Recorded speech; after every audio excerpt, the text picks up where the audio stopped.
Daddy నాకు కొత్త scooty కొనివ్వరా? ఎందుకు? ఆల్రెడీ సగం నేర్చేసుకున్నాను. ఒక 2 days లో మీరు నాలో ఒక కొత్త రైడర్ ని చూస్తారు. ఆ?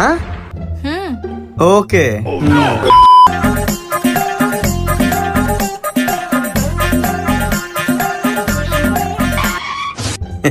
మా టిఫిన్ చేసావా? చేసా డాడీ. Very good. మరి కిందేం చేస్తున్నావు? స్కూటీ నేర్చుకుంటున్నాను డాడీ. బండి నేర్చుకుంటున్నావా? బండి ఎక్కడ నేర్చుకుంటారమ్మా? రోడ్డు మీద. ఓహో తల్లి, బండి రోడ్డు మీద నేర్చుకుంటారమ్మా, నా మీద కాదు.